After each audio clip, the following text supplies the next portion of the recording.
Yo, what is going on, everyone? My name is Nick, or the Notorious Fantasy, and in today's video, we're going to be breaking down my week number 8 running backs to start or sit in every single matchup. We're going to be going in depth through every single game from Thursday Night Football all the way up until Monday Night Football, and I'll be telling you guys whether I believe you should start or sit the running backs in all of those spots. But before we can get into things, I would like to ask that if you guys are new to the channel and you do end up enjoying today's video, that you please make sure to hit that subscribe button down below like it owes you some money. Leave a like on today's video, whether you are new to the channel or not. It would help me out a ton. If you want to follow me on Twitter or X, please do so at NotoriousFantasy. So without further ado, let's get into my week number 8 running back start or sit decisions for the 2024 fantasy football season. We begin with Thursday Night Football. The cold-like Minnesota Vikings going up against the Los Angeles Rams in Los Angeles. Now, when it comes to the Rams running back Kyren Williams, there are only a couple of things in life that are a guarantee. That is death, taxes, and Kyren Williams scoring a touchdown or more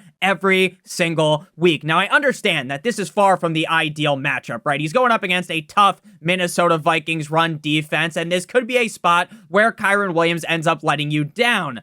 But the guy has been hotter than Jessica Alba in Fantastic Four, so you should still be rocking with him. I'm definitely going to proceed with caution, right? I'm not going to sit here and pretend that he is some lock to finish as a top 5 or even top 10 running back, but I do still have him as a running back 1 in the low-end range, close to running back 11 or 12. Again, I get the matchup is a little bit scary, but Cooper Kupp should be back, Puka Nacua should be back, and the offense should be able to percolate a little bit more. And even in a tough spot here, you know Kyren's getting fed in the red zone, so he should, even if he has a down game, have a halfway decent performance. And with how good he has looked and with how many touches he gets, he belongs inside of the top 12. Now, Blake Corum is so uninvolved in this offense that I wouldn't be surprised if the dude was taking a nap on the bench. With just 11% of snaps last week and with 15% or less in every single game on the season, you would be better off closing your eyes and picking a random player off the waiver wire over starting Blake Corum. He has zero stand-alone value.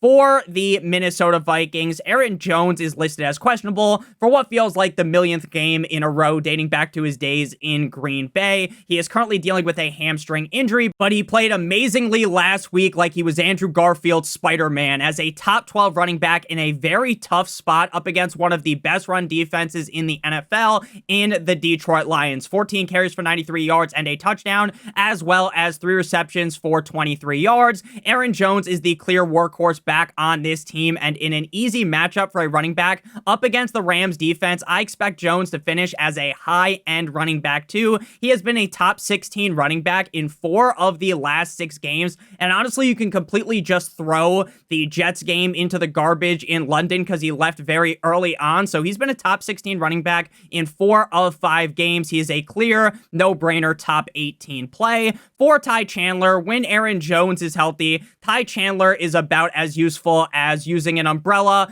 on a clear day. The talent is very clearly there, but when Jones is healthy, most weeks he's going to see around 5 to 7 touches, and even in a great spot here, I have zero interest in playing him. Next up, we move to the Sunday slate, and this time, we're not beginning in London, we're beginning in the US of A with the Baltimore Ravens at the Cleveland Browns. Now, just like Kyren Williams and Thanos, Derrick Henry is inevitable, even in a game where everything was seemingly going wrong up against the Buccaneers early on, and you're thinking, oh, Henry's going to screw me over here, Henry's going to end up shit in the bed.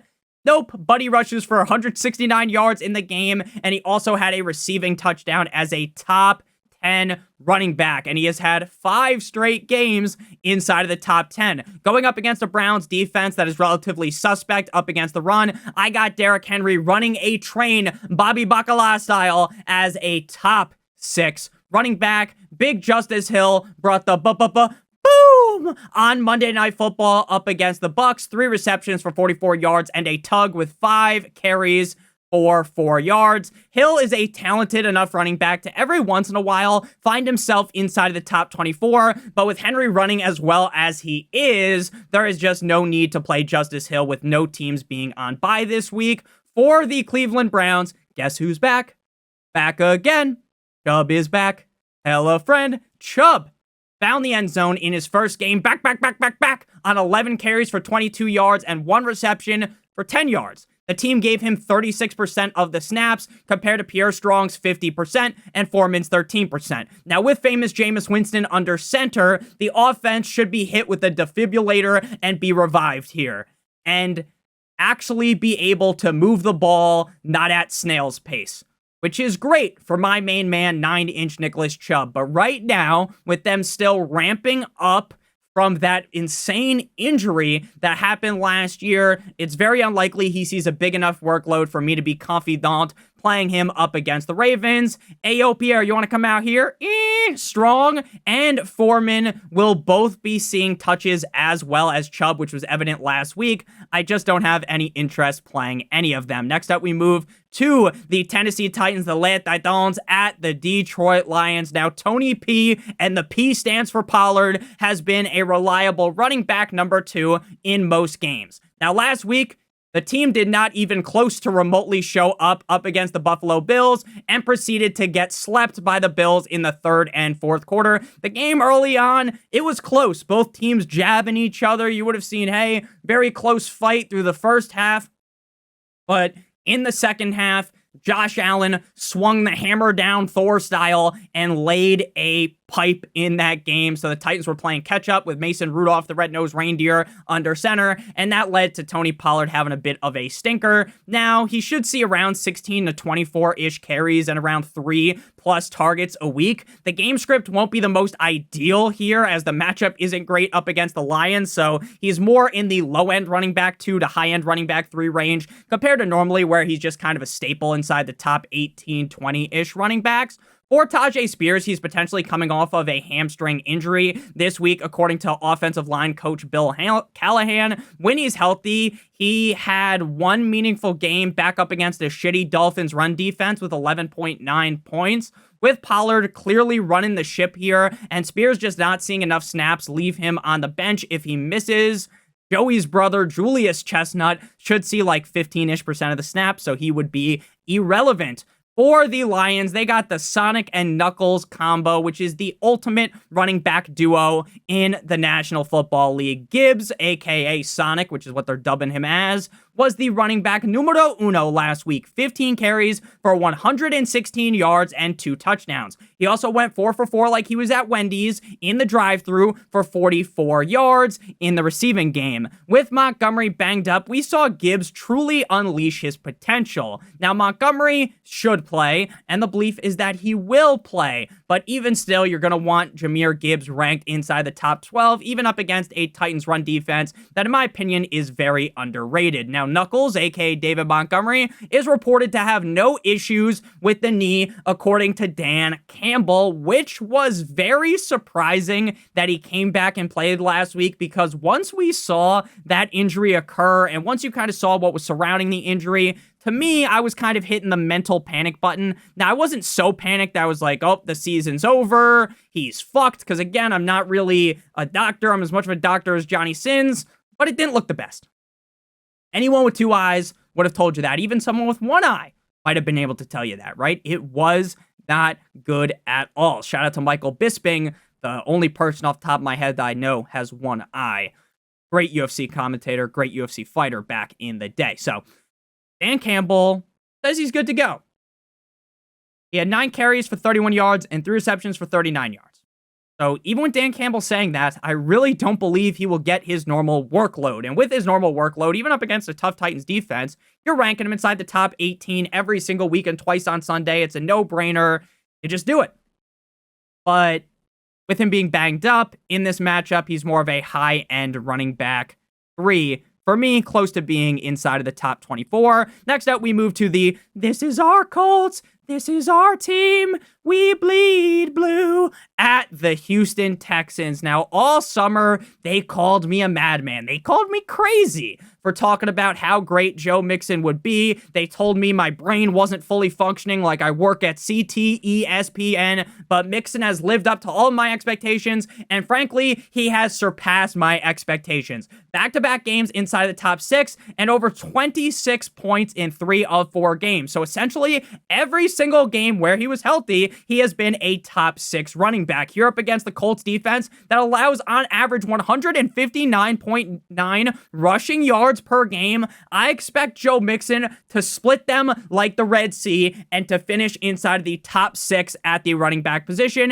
Dameon Pierce works in every once in a while, and if this is a smackdown brother, maybe you see Dameon Pierce sneak his way on into the end zone in garbage time. But with Mixon beating defenses to a pulp weekly, there's really no need to touch Pierce, as you will probably see fewer than 5 touches in this game. For the Indianapolis Colts, Goodson appears to be better than Sermon, as we saw a pretty dead even split between the two last week. Sermon had 52% of the snaps. Goodson saw the other 48%. Goodson had 14 carries for 51 yards and a tug up against my shitty Finns run defense. Sermon had 8 rushes for 36 yards, as well as 1 catch for 13 yards. Now, if Jonathan Taylor misses again, which is very possible, if you had to start one, it would be Goodson, but I simply just do not trust this offense enough up against the Texans defense that I think is good to feel confident enough to start either guy. So Goodson as well as Sermon belong on the bench. Next up, we move to the Green Bay Packers, the Cheeseheads at the Jacksonville Jaguars. But before we break down this game in depth at the running back position, as well as the rest of the games, I would like to give you guys a quick word for our friends and our partner over at Underdog. Now, tonight, if you sign up using promo code Notorious, you receive your free pick, which tonight is LeBron James, higher than half of a total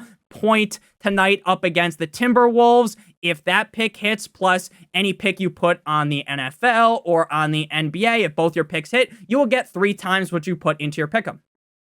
If you do multiple other picks, then the payout will obviously be higher. So again, it doesn't just have to be 2 NBA players. You could do LeBron with any of the guys playing on Sunday or Monday in the NFL. Plus, if you're new to Underdog Fantasy and you click on the link in the video description or use promo code Notorious, you'll receive a first-time deposit offer of up to $1,000 in bonus cash. If you're watching this after tonight, you're like, Nick, LeBron already played. Well, if you click on the link in the video description, use promo code Notorious, you'll receive a different NBA player higher than half a total point, or it will be an NFL player higher than half of a total yard. So make sure you guys check that out. Link in the video description or promo code Notorious to get your free pick, plus a first-time deposit offer of up to $1,000 in bonus cash. So Packers versus the Jacksonville Jaguars. Now, for the Packers, Josh Jacobs scored his first ever receiving touchdown, not as a Packer, right?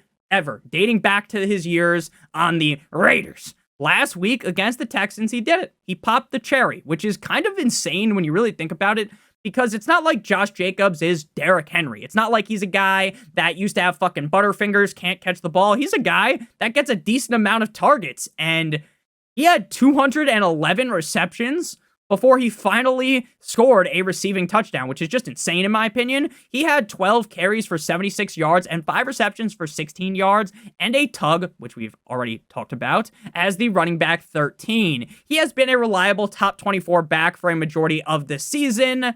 In a great spot like this, he belongs in the running back 8 to 14 range. I hope he can be a lot more consistent with finding the end zone, scoring the touchdowns, because with how good this Packers offense is and with how much of a beatdown they put on these teams, if Jacobs is getting more goal line work, if they're scoring more touchdowns from the 1, the 2, where Jacobs can punch that thing in, then we're going to be seeing Jacobs potentially finish a lot more as a reliable top 12 back. And that, obviously, if there's more touchdowns, I'll feel a lot more confident in him weekly. Again, I still like him. I love the matchup. It makes me happy. Like my name was Simple Jack, but I am hesitant to fully give him the Sukulaming special because, again, the touchdowns have been far and few in between. Emmanuel Wilson has looked good in spots, but this is clearly Jacobs' backfield. Even in a great spot here, his chances of scoring more than 8 points are incredibly low, so you would not want to play him. For the Jacksonville Jaguars, if Travis Etienne misses again, I will be banging the drum here harder than Jon Snow banged Daenerys on that boat. Nothing like great incest. Everyone loves some nice incest. But on a real note here, Bigsby is a clear top 18 running back without Etienne. Last week against the Patriots, he saw a huge load. 26 rushes for 118 yards and 2 touchdowns as the running back 8 in London. If Etienne returns from the hamstring injury, I think we are very likely to see a split share that might even favor ETN. Now, anyone with two eyes can see that ETN can't hold Bigsby's jockstrap. But Doug Peterson doesn't give a shit about that because he's made it crystal clear that the injury doesn't replace your position on the team and that ETN is still the guy. I would have to drop Bigsby into the fringe start range if ETN is in. He is way better than ETN, but if the team doesn't give him the correct amount of touches, it don't matter. With Mr. Ernest Johnson, without ETN, Johnson should operate as the running back too. He looked solid last week and has some pass catching upside, but with the suspect amount of touches, he belongs on the waivers. Next up, we move to the Arizona Cardinals at the Miami Dolphins. Now, last week was the best game Achane has had in basically a month, and even that game was far from impressive. The other games were just complete and utter disasters. He scored just 10.5 points in a great spot against the Colts, but with Tua Tagovailoa back in action, I expect Devon Achane to shoot up like Christopher Moltisanti in the morning in my rankings. Hopefully, no dog is injured in this ranking of Devon Achane, right? This was a guy who, with Tua Tagovailoa, was a top 3 back in back-to-back games to start the season. Now, I'm not going to sit here and get super overzealous with my rankings because Tua might come back rusty and just rank him as a clear top 5 back, but he's in that running back 1 low-end range to high-end running back 2 range for me. Raheem has looked solid in back-to-back showings, but if Achane is clearly the guy, which I believe is the case right now, I don't feel super excited to play Raheem Mostert. For one, the team gives touches to Alec Ingold, the fullback. The team also sprinkles in Jalen Wright Salt Bay style. So for me, with Tua potentially being a bit shaky in his first game back, I would leave Mostert on the bench. And this Dolphins team is going to put me in a coffin early. I don't know how you lose to the Colts.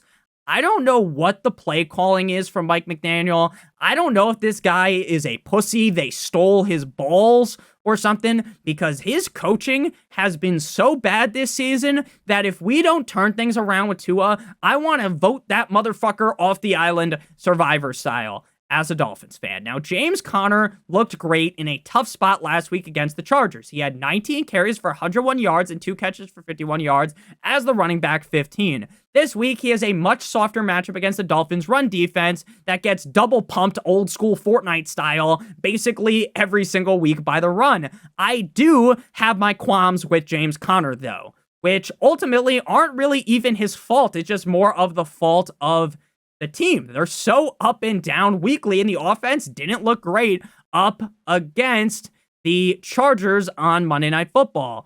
Now, the offense could be trailing here if two of the offense figure it out, and they'd be throwing a lot late, which could lead to James Conner getting phased out.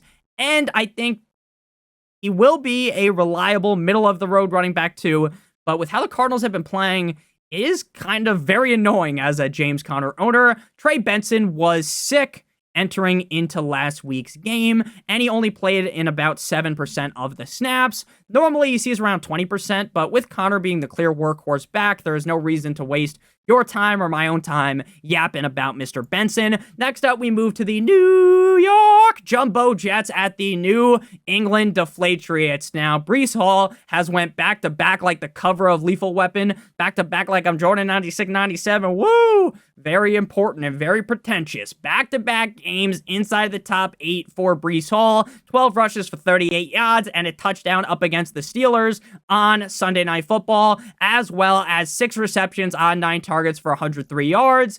Even if this Jets team is spiraling down the toilet like the rat in Flushed Away, Breece continues to put up numbies. I love Breece Hall here as a top five running back. Now, I still believe that Braylon Allen is an elite handcuff due to how much of the workload he would take if Breece was hurt, knock on wood, and due to how skilled Braylon Allen is. But he has seen fewer than 20% of the snaps ever since Robert Saleh was fired. He was sent packing, and they changed the hands of the play caller. Allen belongs on the pine. Ramondre Stevenson has been either incredibly hot or incredibly cold, right? He is either on fire NBA Jam style, or he's ice cold like the evil guy in... My gosh, why am I forgetting the name of the movie? The Shining, right? When he's outside and he's shivering, he's real cold, right? That's Ramondre. On fire or ice cold. 3 finishes inside the top 12, and the rest of the fucker's games is finished outside the top 36. And this gamble is going to occur yet again up against the Jets. Now, we've seen the Jets shrivel up recently, offensively. So I think that could lead to Drake May and the Patriots offense ruffling some feathers here and having a solid showing. Ramondre's a high-end running back 3 for me. He's far from a must-start, but we know the upside is present with Ramondre Stevenson. Antonio Gibson saw just 4 touches last week. Gibson has the burst to have a good game, but with the touches being far and few between, and with Ramondre being healthy, for that reason, I am out. Next up, we move to game number 8. If you guys have enjoyed thus far, hit that subscribe button, hit that like button down below, whether you are new to the channel or not, and hit that notification bell. Ring the bell. Atlanta Falcons at the Tampa Bay Buccaneers. Now, for the first 5 weeks of the season, as a Bijan Robinson owner, it felt like you were snorkeling and a little bit of water got into your goggles, right? That's not going to be your ultimate demise, right? You're not going to end up perishing there, but it's not a pleasant experience, right? He wasn't putting up huge numbers. He was just okay, and it was a little bit disappointing, right? You couldn't see clearly. But over the last 2 weeks, it's made up for everything, right? Back-to-back top 12 showings and over 23 points in each spot. The Buccaneers just got slashed open Texas Massacre style, or Texas Chainsaw Massacre style, whatever the name of that movie is, by Derrick Henry last week. And based upon how Bijan has looked, we got to rock with Bijan inside of the top 8. For Tyler Algier, as projected, right? A lot of people, ooh, should I start Algier? I said, you know what? He played great up against a booty cheeks Panthers defense in week 6, and he was a top 12 back. Congratulations, a round of applause, but he ain't doing that again. And guess what happened? He didn't do it again. He fell to his usual sub 40 finish at the running back position. His snaps fell nearly 20% from week 6, where he played 41%, to 23% last week up against the Seahawks. No need to play Tyler Algier. Now, the Buccaneers are a very interesting situation, and this is a situation that I would want to stay clear away from in a majority of scenarios. But the scenario we live in, Godwin is basically done for the season, and Mike Evans' injury looked very, very serious. So Rachaad White now might end up being one of the highest targeted players weekly on the team. I know his efficiency when running the rock has been not just far from ideal, downright atrocious in a lot of games. But if he is going to get 5+ targets like he saw last week, the upside is very much there. Up against the Ravens, he was the running back number 2 in PPR. He had 10 carries for 40 yards and 6 receptions on 6 targets for 71 yards and 2 touchdowns. Now, obviously, it would be very unlikely that he scores 2 fucking touchdowns again, right? But I think he needs to be considered as a high-end running back 3 because of the upside. The reason why he can't be ranked higher is because there isn't a lot of consistency to be had when Rachaad White's playing 48% of the snaps, Bucky's getting 35%, and Tucker is getting 20%. This is a triple-headed backfield of death. Now, Bucky Irving also found the end zone last week, and he's done so in back-to-back games and has been a top 16 running back in both games. But with Rachaad White back into the fold and Bucky's snaps and touches dipping, I would not start him. He is close to the start-worthy range, but again, I am nervous about how many running backs they use. I am also nervous that without the top weapons, if Bucky's not the pass-catching running back because Rachaad with 2 A's White is, and they're not able to move the ball without Godwin and Evans, they're not able to get the red zone opportunities, then Bucky might be SOL, which is shit out of luck.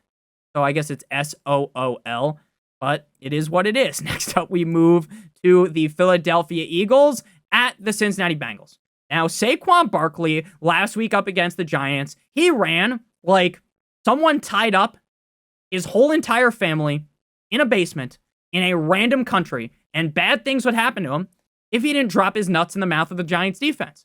The revenge game was sweeter than licking whipped cream off your girl's titties. 17 carries for 176 yards and a touchdown. Saquon also racked up 2 receptions on 3 targets for 11 yards in that game as a top 3 running back. This week up against the Bengals, while things have been a little bit shaky for Saquon recently, I expect yet another top 5 showing. Kenny Gainwell saw his highest amount of snaps last week with 36% after Barkley terrorized the Giants defense early on. 13 carries for 56 yards.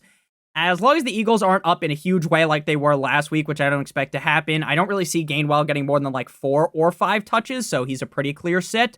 For the Bengals, Chase did not show up like my parents in my elementary school chorus recital because my sister was born on that day. Now, in my opinion, that's a little bit fucked up and a lame excuse, but you can let me know down below in the comment section if that was justified or not. Now, Chase Brown was the running back 37 with 15 carries for 44 yards and 2 receptions on 2 targets for 9 yards. He led the team in terms of snaps for the second week in a row, but with Moss seeing 45 to 50-ish% of the snaps, it does lower Chase Brown's floor. Now, he clearly outtouched Moss, who had 6 rushes for 7 yards and 3 catches for 33 yards.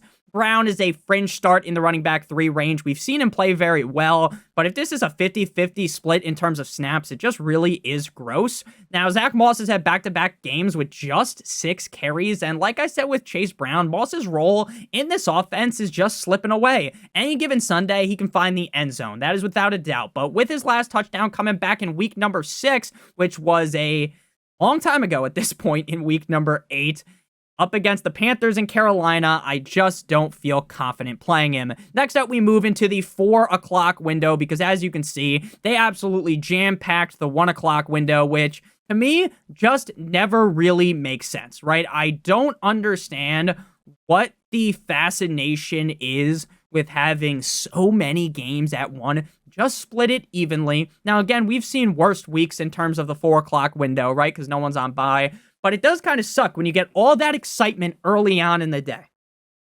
So many games going around. If you're watching Red Zone, you're here, you're there, you're fucking everywhere. You are just having such a fun time. You're seeing so many games. And then the second window starts, and it's just a slow burn. Again, I love football. I'll watch the 3 games at a time. I'll watch 1 game at a time. I'll watch a million stupid fucking commercials just to watch the games because I love it so much.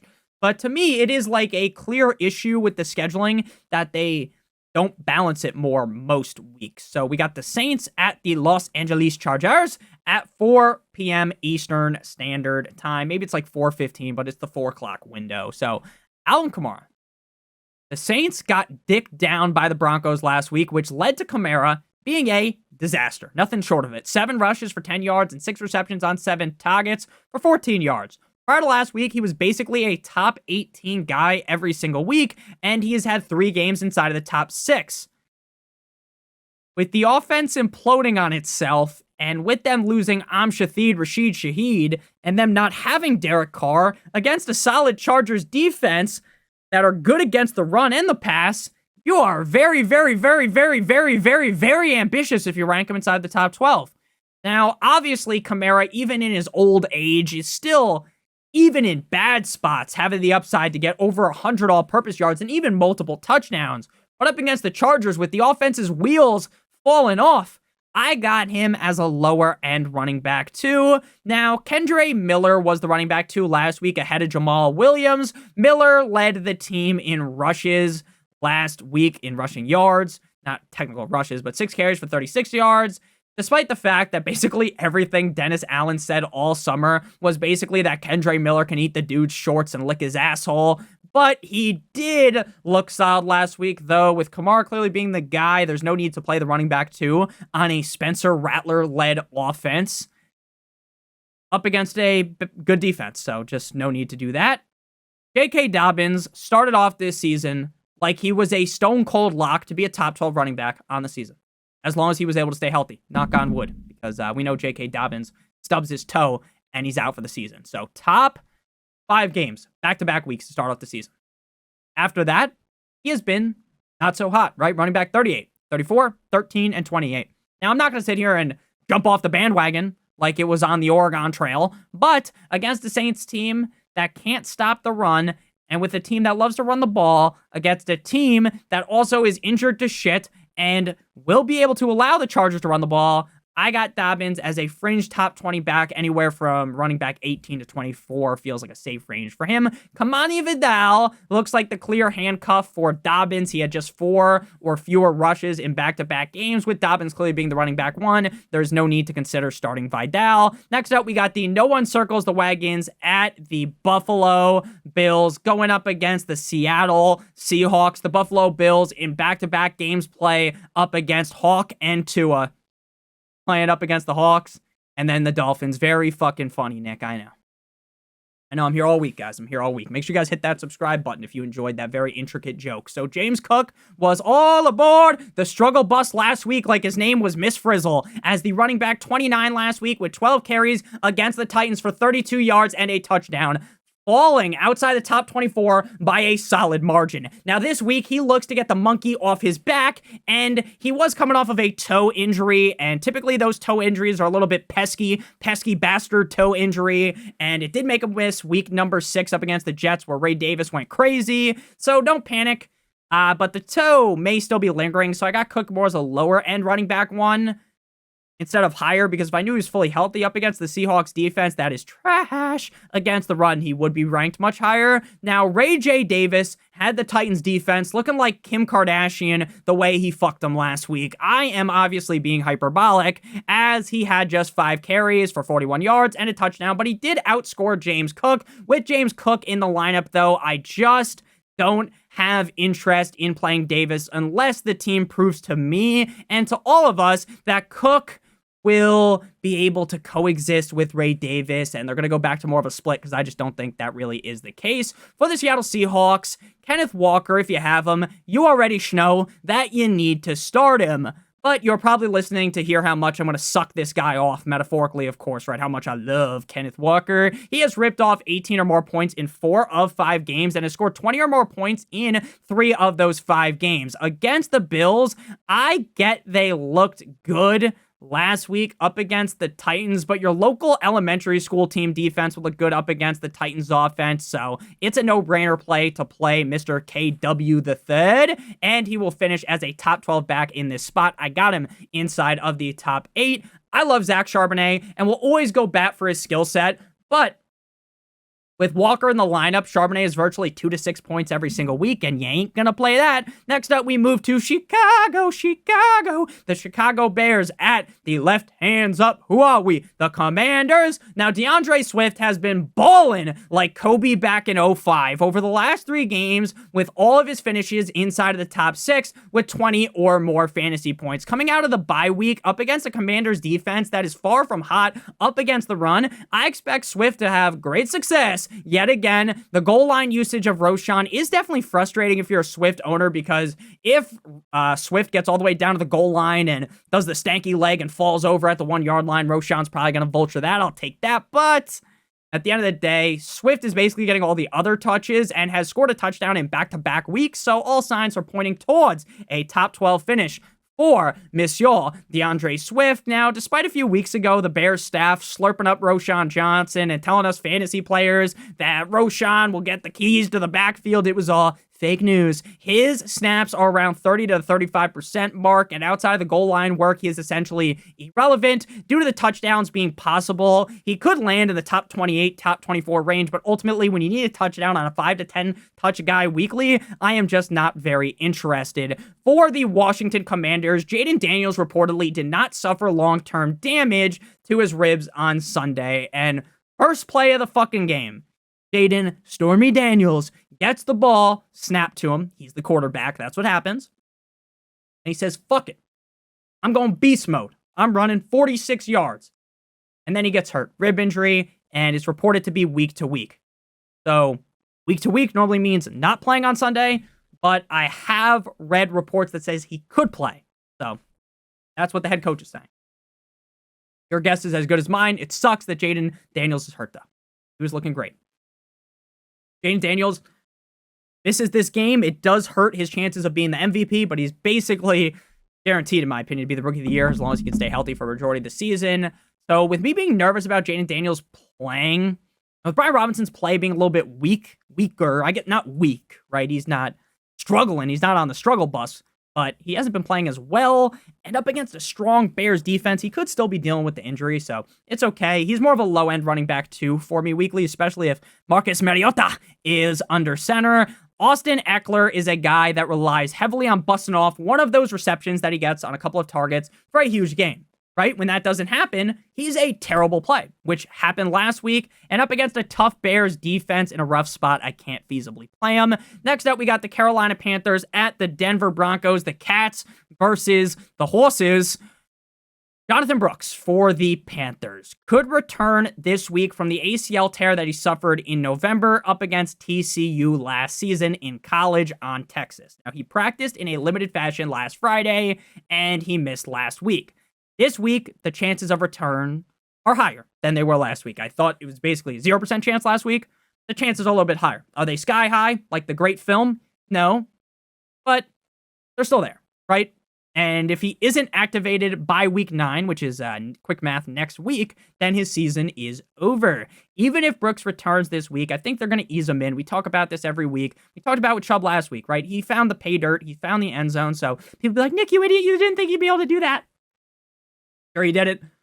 But they're eased him in. They're using the just the tip approach, right? That's what they're going to do with Jonathan Brooks, with especially how good that Chuba Hubbard has looked. So even if Brooks is healthy, he's good to go, they're going to ease him in. Now, in a game where the team last week got dunked on, Aaron Gordon style by the Commanders, Hubbard was still a top 24 back with 17 carries for 52 yards and a touchdown. Now, against a stout Broncos defense, I got him in the low-end running back 2 to high-end running back 3 range. Normally, I like to rank him a lot higher, but with this matchup, it is very spooky. It is spooky season, almost Halloween. I am very, very nervous about Mr. Chuba, especially with how bad the red rifle has looked. Mr. Firecrotch has not been playing well. Without Brooks, Sanders is the running back 2. He's allegedly been talked about in trade talks because now teams want to buy into Miles Sanders for some fucking reason, but he has looked better this season compared to last year. He gets about 3 to 5 carries a game and would be a clear sit up against the Broncos defense. You're not even playing him up against like the little Giants defense. So Javonte Williams, yikes, yikes, yikes, yikes. All summer long, I am giving this motherfucker fellatio metaphor, right? I'm sucking this motherfucker dry, metaphorically, of course, and I quit on him. I said, I'm tired. I'm tired of this shit. Every single week, I think, you know what? Maybe if you're in a deeper league, you can start him again. I abandoned ship a while ago, right? I abandoned him in front of a fucking firehouse. I abandoned him. I said, you know what? Maybe you can cut him if you want.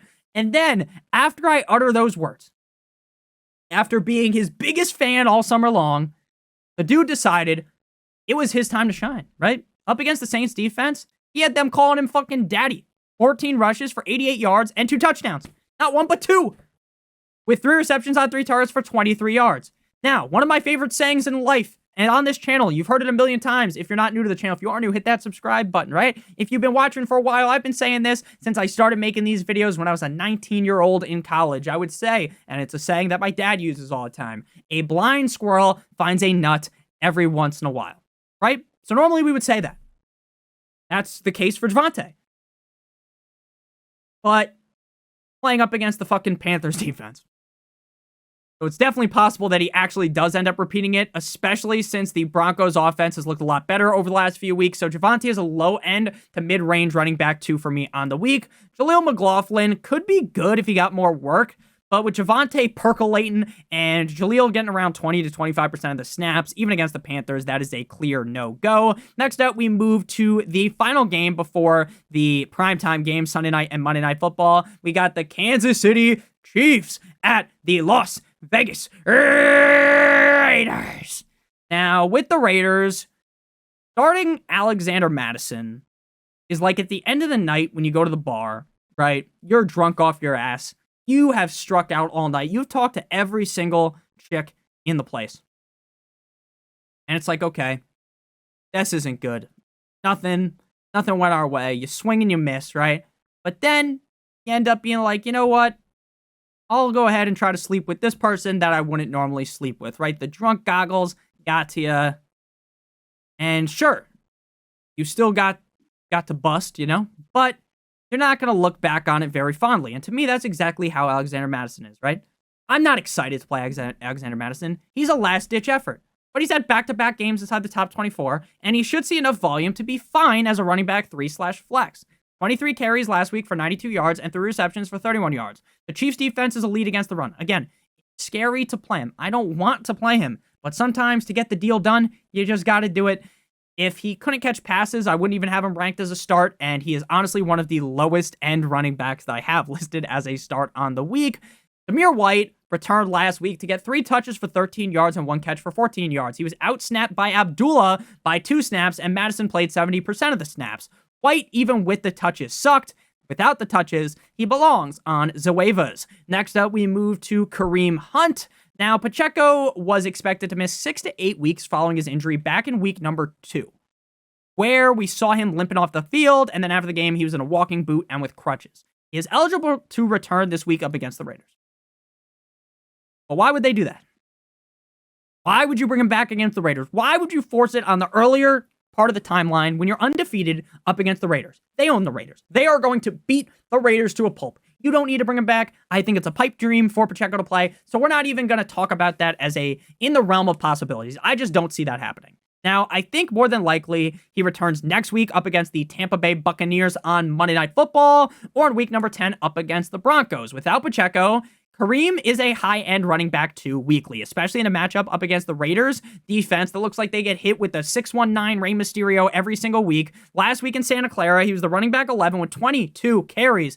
22, Taylor Swift style, for 78 yards and 2 touchdowns, as well as 2 catches for 5 yards, which marks back-to-back games as a top 12 running back with 22 or more carries and a touchdown or more in each and every single game. Here, I got him in the high-end running back 2 range with clear top 5 upside. P. Ryan and Carson Steele kind of pick up the scraps when Hunt is not in the game. They both play around 20-ish% of the snaps, which essentially means neither guy is startable because they don't have a clear running back number 2. Next up, we move to the Sunday Night Football matchup of the Dallas Cowboys at the San Francisco 49ers. Now, the Dallas Cowboys looked so fucking bad up against the Lions prior to the bye that I could spend an hour in this video. We're about 40 minutes in, right? Maybe 43 minutes, depending on how long the intro is, right? We're around the 42-minute mark. I could literally sit here for another hour, and this video can be an hour and 52 minutes long, right? Because, there's another 10 minutes.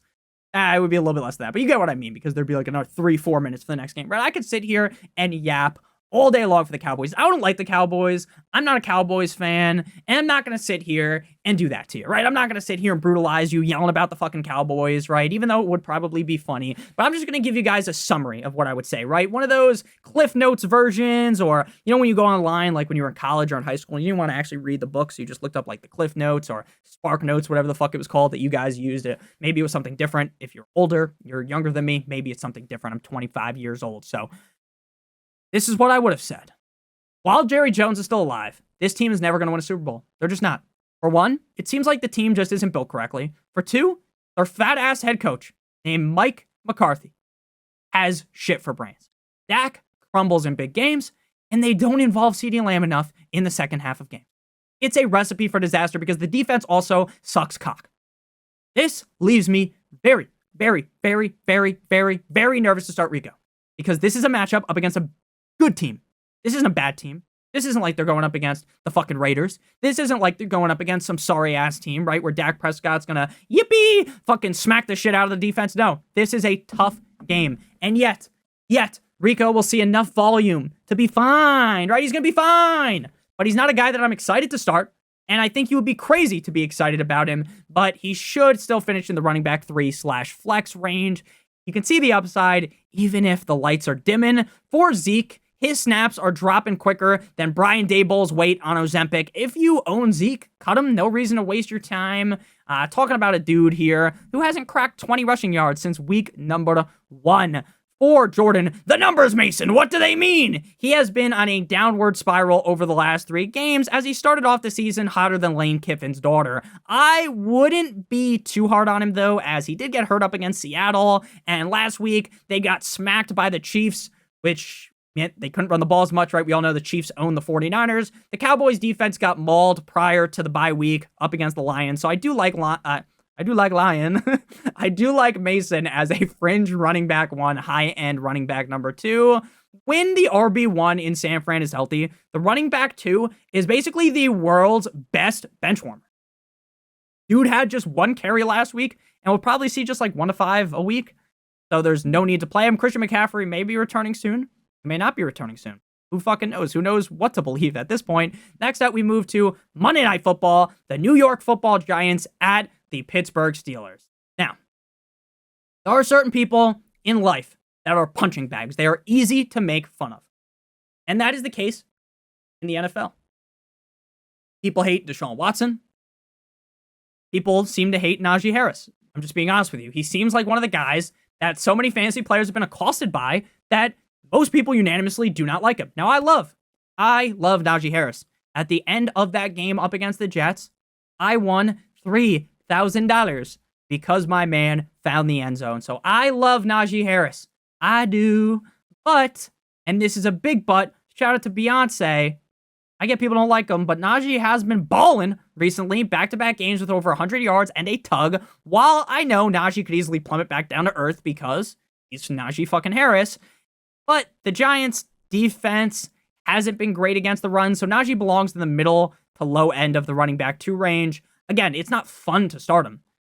Not, but he gets it done, and I am a little bit more nervous now because Jaylen Warren did look good last week. Speaking of Jaylen Warren, he looked the best he looked all season up against the Jets. 12 rushes for 44 yards and 2 catches for 15 yards. And he outsnapped Najee by a small margin. He played 35% of snaps. Najee played, or not 35%, just 35 snaps. Najee played 33. I still think Najee is the guy, though, so we'll continue to bench Warren, who is just a great handcuff. Now, for the Giants, Tyron Tracy and Devin Singletary. Now, Pittsburgh allows the 3rd least amount of rushing yards per game with 81 a game per season, on the season. Per season.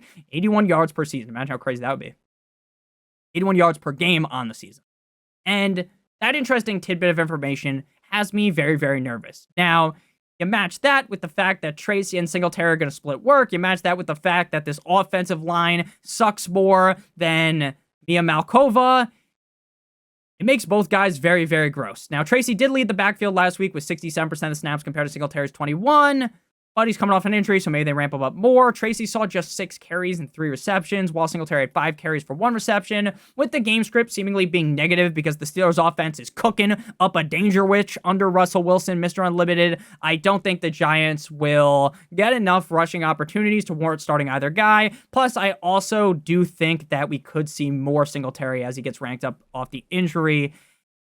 And again, the offensive line sucks ass, so just no need to play either of those guys. Thank you guys all so much for watching. If you did end up enjoying today's video, make sure you guys hit that subscribe button like it owes you some money. Leave a like on today's video. It helped me out a ton. Hit that notification bell down below. It does help out, and it helps you just get all the videos, right? You have the notifications on, you're never going to miss a great time. So make sure you guys do check out Underdog. Promo code Notorious to get your free pick, which tonight is LeBron higher than half of a point, plus a first-time deposit offer of up to $1,000 in bonus cash. Again, if you're new to Underdog and you're watching this past Tuesday, LeBron, the game already tipped off, then you will just get a different pick. So it'll either be another NBA player higher than half a point or an NFL player higher than half of a yard, plus the first-time deposit offer of up to $1,000 in bonus cash. I love you guys more than you will ever know. Have a great one. See you guys later. As always, good boy.